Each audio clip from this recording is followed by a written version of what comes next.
This is our special 200th, can you believe it, 200th episode of Trekland Tuesdays Live. Me, Dr. Trek, Larry Nemecek, coming at you right from the heart of Trekland through Portal 47 for the clarity and sanity and big picture in all things Star Trek. And what do? Yes, it is our special 200th episode. Wow. Thank you guys for your patience. Thanks everybody who's here live and who's going to be here live in a minute. Hey, this is a lot of things to juggle today, a lot of things going on, but I want to say again, thanks everybody for your support in the last few days. Thanks to your support over an insane week of all these special things that I didn't plan it, all happened to be at the same time. Virtual WonderCon, our 50th episode of Life Support Live. My first Sci-Fi 5 episode was yesterday, on top of everything else. But most of all, today's 200th episode of this. The 200th episode. Some of you go back to when I was doing this, on doing it totally on the iPhone and using my little goober thing, squinting at the questions as I scrolled back and forth. Hey, it's all up there. You can find it. It's not all on YouTube, but all the Facebook archives are there. Guys, gals, people, I'm going to get to the chat as usual. If you are new to us, if you found yourself here through that huge promotion campaign of the last 72 hours, thanks so much. A typical episode has a theme. We take a break. I look at the chat. We talk about the Parrot Analytics ratings. We have a lot of fun here with the Tuesday gang, a lot of which is here thanks to our Patreons, our TTL Club, and our TTL Live Wires. I'll give you more on them in a little bit, but I want to say shout out to them too. But hey, this is a special week. I wanted to do something special. I didn't know what, so I thought I'd put the onus on you guys. So two things are going on here today. Thanks also to everybody who jumped into the live prize drawing. We're going to do two of those this hour.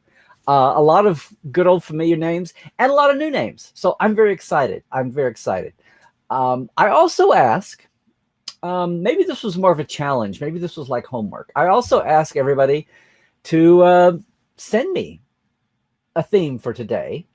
And I've got two, and the winner would get some new merch from our new Trekland shop. Yay! Over on TeePublic for now. We may have to add some other things we can't do on TeePublic, like pint glasses. Anyway. So here's the thing. I've gone this long without saying what the actual show today is about, aside from it being our special 200th episode. I mean, on one hand, who needs more than that? We're going to have prizes.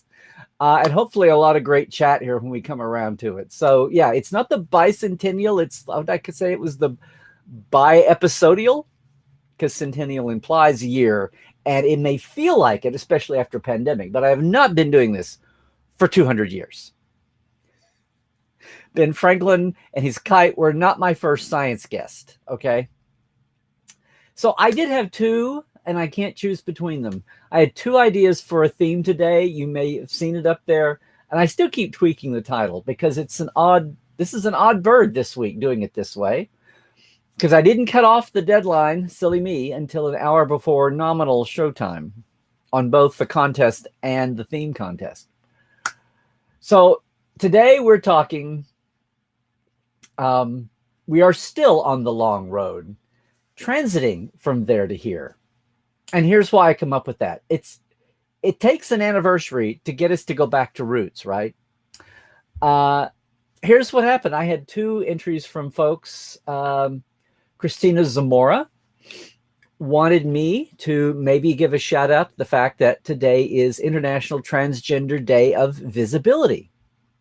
So yes, it is. And the aspect of trans rights is very much in the news with these insane bills trying to take away healthcare for people. There is a cutting edge controversy when we're talking about teenagers. And I'll just say this, that's nothing new, that we've had a lot of issues about cutting edge medication for different, I know in the ADHD world, medication has been controversial. And then it's how low down the totem pole of age do you go between the kids' rights and the parents' rights and what a third party might think and all of that. Whenever we talk about kids and it's something that's new to society, a new way of thinking, a new revelation, a new visibility, that can create a that's a you know, a touchy, that's a not a touchy feely zone. That's a controversial, that's a what was the bit in immunity syndrome, a layer of tenderness, what was that, a sensitivity layer that provokes a reaction on both sides. That's what that recent news is about. But overall, and what Discovery got into with the Darren Gray this year is the visibility of trans folks and all the different iterations that can take on. We're talking about people here. And giving a shout out to the, hey, look, guys, I know Jessie Gender. She does amazing with these kind of topics. I'm not gonna try to take over her or anybody else's ground on this, aside to give it a shout out and a mention and put it in the perspective of this is where we are. I'm not cheapening trans rights any more than I would be cheapening the civil rights struggle of the 50s and 60s by saying the pressure points or the civil rights struggles of the 2020s across the board is to say that's where we are. It's almost as if I was saying that's what we're exploring right now. It's almost as if I would say risk is our business and we're on this ship and that's why we're aboard her. It's a Star Trek show. Yeah, it's a Star Trek show, and yet that's what Star Trek is. So my other topic was from David Powell, which on the surface seems very safe. Why are we still here? Now, I did a topic on Tuesdays Live a year or so ago. Forgive me, I didn't look up the number. But the title was, Why Are You Still Here? And that was very, user-focused. I was trying to say, what is it about Star Trek and all the different iterations, the older ones, the newer ones, all of them, maybe only one. What is it about Star Trek that keeps you involved on some level as a fan? But David's comment here got me thinking, because I thought at first, oh, we've done this already. I've done that already. And then I thought, no, you're asking, why are we still here? Collectively, why are we still here after 55 years and society pendulum swinging all over the place? Right along with Star Trek, we're trying to reflect it. And the emerging media sophistication, the tech sophistication, it's all there. Some of you, attention, or if you had the time, might have caught the virtual panel that I did with WonderCon, where we had a panel of 5 folks. It debuted Saturday, but it is very much still up. You can go check it out on my blog. The links are there if you can't find it. It was a 4:00 Saturday if you just want to go to the main lineup of panels. I think we called it Star Trek's Fandom Divisions. Is it just the generations talking? Because we talk so much about race, about gender, about all these other issues of divide, and that they're hotspots. They're hotspots in the news now. One of the oldest ones, in fact, you might even think it's trite and dusty, moldy, oldie, and has been looked at for, is the generations. And I don't mean generations as in let's put a little box and line everybody up and scream millennials, boomers, Gen Zers, Gen Xers. I don't mean just do the old thing. I mean, really think about what that means if we've got our unexamined, blinders on. Because parts of exploration, as we found out, can you say Horta? Can you say poor Dr. Gagan among the Voth in Voyager's Distant Origin? And down the line, can you say how much of exploration is not with eyes wide open, but maybe unintentionally with eyes wide shut? It'd be easy to say that the hotspot of transition rights and issues and finding that demarcation line is part of where we are today. Is it any different than Star Trek was barely 2 years old. The ink was barely dry on the original 64 premise that became the Cage, when we had the Loving Case and miscegenation had still been legal to bar interracial marriage. I mean, yeah, Star Trek has been a case of exploring. I don't know. I is it, and it's okay. I mean, I first noticed this in the 80s when I started realizing that we had conservative Star Trek fans. And I know that's boggled people's minds lately, but I started noticing it during the Reagan years. And Star Trek is not it is a show couched in goofy. That's what Gene's purpose was. His show about racism for the lieutenant was censored. We're still trying to figure out how many stations didn't show it, who funded what, but it was completely controversial. It ended his cozy relationship with the Marine Corps and the Department of Defense sponsoring the lieutenant, which was about a judge advocate general lawyer at a fictitious Marine base. And it was Gene's first show to be showrunner and sell and be executive producer. And he was doing his thing and it blew up and he lost it after a year. It was a half-hour drama starring one Gary Lockwood. You should look it up. It's on YouTube. It's amazing how much references come out of that. A military law show leading to a science fiction show. But the science fiction show was the way, as we all know, or as you should know, was the way he got to tell those stories that he saw being censored on the nose if he put them in the guise of pink and purple aliens and, and pew-pew ray guns and all of that in flashy spaceships. And the revelation that we had conservative fans, even in Star Trek, is really pretty much a reality check and a reflection back on the world at large. And there's nothing wrong with that.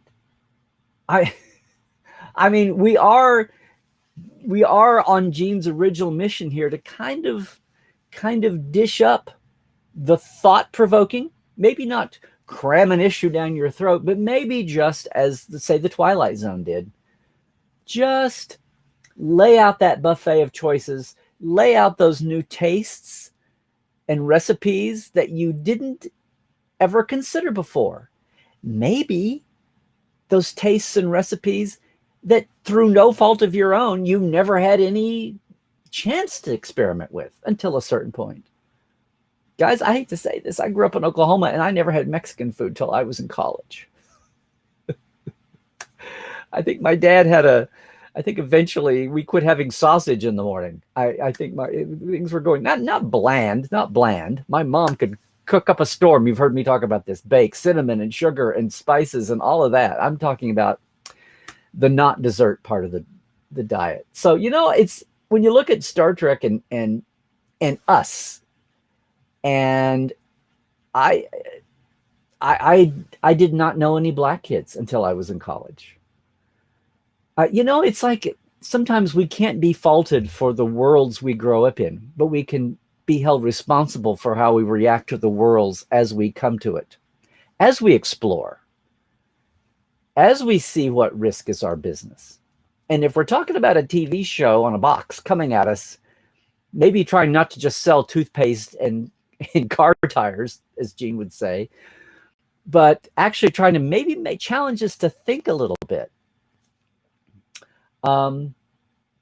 Maybe pew pew is okay, because it dawned on me, maybe a spoonful of pew pew helps the metaphor go down. You like that one? Especially if it's a painful metaphor. And it doesn't have to be just something where a majority of us are coming into contact with. The fact that there's nothing, even though it had never affected us before, even if we had been a neutral party observing from way off and hadn't been the epicenter of some epic fight, like interracial marriage. Like, hey, go back to the 20s, teaching evolution in schools. The power of science is something being discriminated against, much less interracial marriage, or the struggle of Native American people, or the struggle of gay people all across the gender spectrum to now, yes, trans folks. It's the exploration boundary is always expanding. And on one hand, maybe we had no idea that there could be life in layers of rock. Looking at you, home soil. Yes, you're actually getting a shout out on a Star Trek show. You know, it's one thing to have no clue, never to have gone there, that such a thing could exist. But just as in Star Trek, hey, Mother Horta, it's up to us to how we react once we do know it's there. Don't you think? We are on a long road, transiting from there to here, across all the ways. There was one more point I was going to make here, and I've just totally bunked on me. I may remember it in the chat. Never admit to an audience that you just made a mistake, but I had such a good point here that I wanted to make, and I will think of it later. Anyway, so yes, it's the International Transgender Disability. Thank you, Christina, for reminding me. And thank you, David, for helping me marry the raw topic of the time that people are wrangling with, even in good conscience, and just trying to get over an uncomfortability factor. The same way interracial marriage, or the same way name your whatever controversial topic of the last few years has been. Just as people of good faith and conscience themselves were wrangling to go. Did it really take? Apparently it did. The George Floyd murder to bring so many people of so many colors out on the street last week. I mean, I think I got it. It's one thing to have black and white Sharonians kind of blowing people's minds on the nose, yeah. In 1968, 1969, with that issue of acceptance and the hypocrisy or the irony of not seeing the forest for the trees, of one small visual difference causing so much division. And you can say, well, that was the civil rights era and that was the 60s. If you haven't been paying attention, we're still much living in a civil rights battle for justice.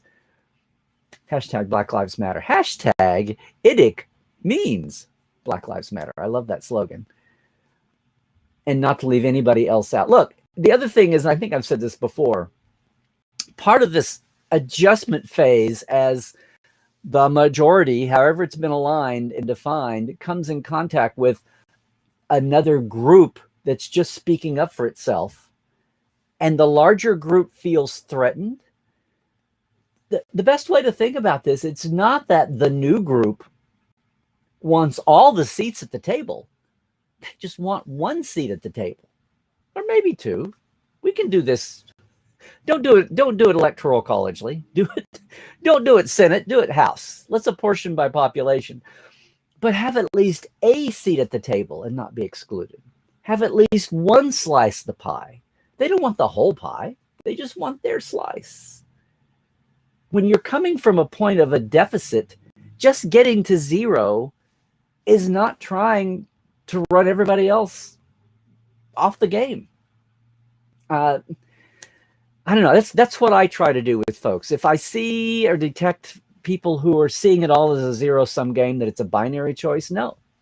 You know, and that's the thing about diversity, is that when everybody's here, no one has to feel threatened when there's that many there. If you're the one guy in the audience of a bad play and you feel guilty for getting up and walking out, when there's 100 people there, it's a lot easier to. That's a really tortured example. There's safety in numbers. There's also comfort in numbers as everybody makes the big leap to understanding. And yeah, people just want one chair at the table. People just want one slice of the pie, more than none. As we transition to understanding more and more folks who have been marginalized, that's a handy metaphor to keep, I think. It's been helpful to me and helpful to people I've talked with. So yeah, it has been a long road, and we are still on the long road getting from there to here. And some Star Trek, I'll say it again, I think it can be cool and spacey and techy and aspirational, of course, and all the cool things that we love. But a core of Star Trek, despite what some people may have missed, core of Star Trek is all about having a spoonful of pew pew to help the metaphor go down. So thank you, Christina. Thank you, David. We just opened a new Trekland store, and I know I'm not always on top of things, but I've got Scott helping me now. Here, a week or two or three, as we add a few more items, I'm going to send you something to thank you. Just make sure that I got your addresses. And I don't think I have either one of you for anything with the portales or anything yet. So we will get that off to you. Okay. Whew. Now, I think it would be a cheat not to have at least one prize drawing before the break, because I will keep, we will keep to form and not belabor YouTube with a whole 2-hour show today. So if you are watching us later on YouTube, sorry you missed the whole live show, but I've got a little random generator here that I'm going to pick a prize, our first prize today. And then after that, we'll say some tentative goodbyes. But hey, if you're with us live or if you're watching on Facebook later, and yeah, even Twitch, guys, although Twitch, I'm not talking to you. I hope you didn't run off. We will get to all the chat after the break, okay? Yes, indeed. There's a cute little app. There's several of them out there. Thank you to everybody that wrote in to enter the contest here. They've been removed from their place of honor back there behind me the last few weeks. So right now we're going to draw for, this is an awesome, awesome book by Dave Tallada and Kurt McAloney, who thankfully, this came out for the 50th about, oh my God, has it been 4 or 5 years ago? I had one left. See, still in the shrink wrap. Yay. The science, the art and science before we had disposable media, the art and science of film clip collecting, because that's all we had, kiddos. When we had to walk up and downhill both ways in the snow to go to our Star Trek Club meetings, we traded film clips, clip from the actual film. Not when people say film clip today, they're thinking about, hey, can we show the clip on the talk show? Or now it's video, right? It's YouTube's currency. But back in the day, film clips were the actual clipped frames of film that people use for reference. That's the only way you got the neutral zone down exactly the way it was shown in Balance of Terror. It was too hard to make sketch notes as the damn show ran by before you even had VHS tape. Anyway, enough of that. Let's draw for this. I've got one left. It's a complete book of those remastered. I didn't throw mine away when they went red, when the chemical dyes finally died out after 30 years. I hung on to them. So did Kurt. So did David. And then bang, here's Photoshop. And if not one step, within 2 or 3, you can get them back good as new. And it's all the awesome trims, the slates, the special effects shots, the bloopers, the goof ups. It's amazing, amazing records of the moments right before and after, a couple of alternate takes. If you got the Roddenberry Vault set, you'll see them in there too, put to good use. Let's do this, shall we? I have a little random name picker here. It's so awesome. I wish I could show you how it looks, but I can't. I don't think we can't put even a clip in the thing. Here we go. I've got, I don't know, about 20, 25 names here, guys. So thank you, everybody who entered. Let's see who's going to get number 1. I'm going to click the green button. This is, I got this at miniwebtool.com. It's a random name picker, which sounds like it should be a country show from the 40s, but on radio. But anyway, it's Billy Joe Ralph Monroe and the random name pickers. Okay, here we go. Click the green button, Larry. And our random winner is Robert.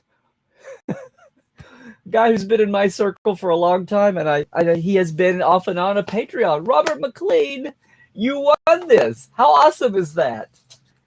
I think you were a little bummed at something that happened on a life support live a couple of weeks ago, Robert. Don't feel that way at all. I've been meaning to say. So here you go. That completely random. This is going to get to you, Robert. At least you're not in Europe where the postage. I'm kidding, guys. I'm kidding.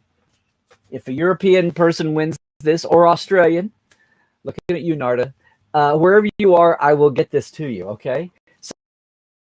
So we'll do this, and then after the break, if you're not with a giveaway, the Deep Space Nine Illustrated Handbook, which, excuse me, Hero Collector recent guidebooks, okay? So let's take a break. Thank you guys for so much. I was blow a budget on decorating, and I decided, no, I would just spruce me up a little bit, maybe, and dive into worrying about getting these things done live and actually letting the topic till an hour before time and see if I could jumble up something that made sense to Star Trek and yes, maybe hopefully gave you some clarity, sanity, and a bigger picture in all things Star Trek, the Trekland way. So we're going to geek out enough here as it is. I do want to say, though, we've been at 200 shows, and for at least the last year, last 50 of them or so, I've had a Patreon running on .com/Trekland Live, and we've had folks bopping in with $5 and $10 a month. I kept it simple on purpose. We have enough without making this a major source of time consumption, but I know that some folks, that's the level that they like to help out at, and I didn't want to make a big thing out of it. So thank you guys and gals and everybody, all the peeps who are in our it's about to charge the new batch. If you want to jump in, do it now, because they do this at the end of the month at Patreon. They'll charge you that. Let me move him back. So thank you once again, Blaze K, Robin Wilson, Lawrence Todd, Anne-Marie Siegel, Blake Arledge, Justin Porteous, and Nathaniel Robinson there in the TTL Club. And our live wires, Rusty Harrell, Halbert Gunn Johnson, Jalen Bullock, Gary Williams, Jared Cooper, Mr. Vestek, Robert McClean, you lucky guy, and Casey Shafsky. Thank you guys. Thanks so much for that. We are gradually getting better and spreading, and we will have news soon about maybe another step that we're taking here in the multi-stream world. Otherwise, yeah. The Trek Files, my podcast with Roddenberry, the only podcast that gives you paperwork, the good kind. Hey, this week we are going back to the roots. We're going back to somebody exploring what alien life was like and pushing some boundaries herself. Jean Laura, from the first wave of fan fiction writers and a professional author, The Murders. Hey, podcasts, roddenberry.com is where you can find the Trek Files, or just over on Facebook. That's our episode. It was up today, part of our Tuesday Twofers. I appreciate everybody helping us out and taking a look at the Trek Files too. You know, it's a Roddenberry podcast. I didn't do a sign, but I'll mention it again. If you haven't been listening to Sci-Fi 5, it's your 5 minutes of sci-fi history. It's not just Trek, but there's Trek topics. And this week, yesterday's March 29th topic was my first Sci-Fi 5, all about what backdoor pilots are and all about how Star Trek had one of the most famous ones. Famous and yet unsuccessful, but it's a great teaching aid.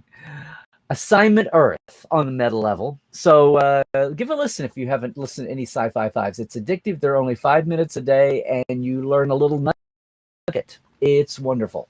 Support Live is every Saturday. It's not a nugget. We're around boldly going through uncertain times. We just had show 50. It's up on YouTube and Facebook. Give a listen if you haven't Dr. Ollie and I before. You know, one of us is a real doctor. And fun with our live crowd then, 10 a.m. Pacific, 1 p.m. Eastern, and now we're back in sync with summertime, so it is 6 UK time, 7 Central European. And before I go, one more quick shout out. We've got him halfway there. This is an old clip, but the friends of Ensign Martinez, Dr. Crusher's longtime, never speaking nurse on The Next Generation for 7 years and 2 movies, giving up all the good lines to Nurse Patty Yasataki. No, Michael's got a medical GoFundMe. We have got him halfway. Mostly have gotten him over halfway to his $3,000 goal now. It's at GoFundMe. Just look up Michael Braveheart and you'll get it. Quick shout out. If you're leaving us now, at Larry Nemecek is the Twitter as well as the YouTube. At Larry Nemecek's Trekland is the Instagram as well as the Facebook where you are now. And if you really want to come deep dive with me, we kind of went all, what do I want to say here? Deep divey on the meta side. We do all kinds of fun backstage stuff all year long. It is like a mini-con all year long at portal47.net. Hey, I've kept Portal 47 out of some of the specialness of the last week, all these virtual cons, our 2 anniversary shows. We'll be circling back around to featuring portal47.net with the special, but I just wanted to extend this exciting time of the opportunities to reach a lot more folks. And hopefully in a way that is not just the same old voice, nothing wrong with some of the great voices we have out there. Of course, there is something wrong with some of the toxic voices that are out there. But thankfully, I think the good folks are winning the fight. I just try to be a little bit nuanced, different, so it's not just the same old. So hopefully we're addressing a lot of fronts here all across Trekland. If you're leaving us now, let me just please leave you with this very, very prescient in the moment, okay? Please stay healthy. Do all the smart stuff. Please stay woke. And when I say that, I mean, yes, stay woke, but also woke to not falling for any garbage online. Check the sources. Check the identity account of the person who's got you all riled up. They're probably just a ghost. And they're probably getting the better of you for it, making their boss, making their payee person very happy that they engaged you all those seconds of lost time. So yeah, stay woke, but check the sources when you're online.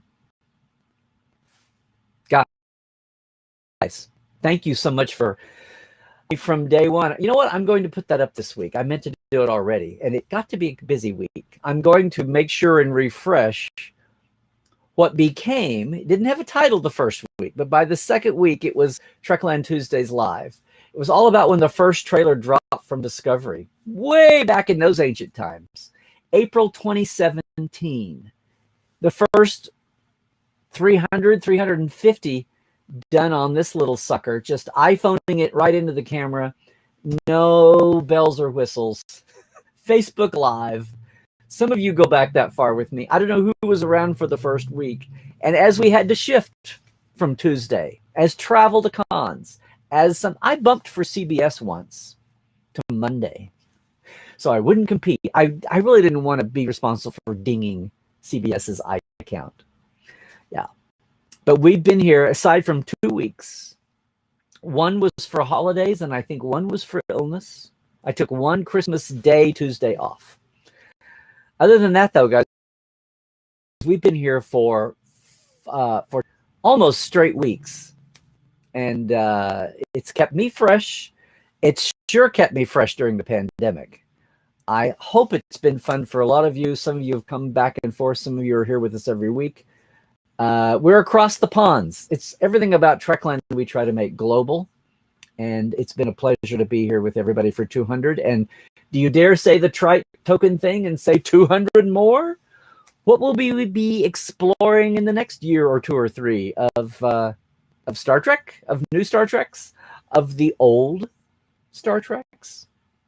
What new Trekkers will we get? What old Trek fans will be discovering something new about this franchise they've loved for so long? Hope all the new eyes and eyeballs and sensibilities coming in. Yep. If that looks risky to you, then I guess risk is our business. Hey, classic, right? Listen, thank you so much for this. We'll be right back after the break if you're here with us. Otherwise, you know what to do. Trek well, everybody.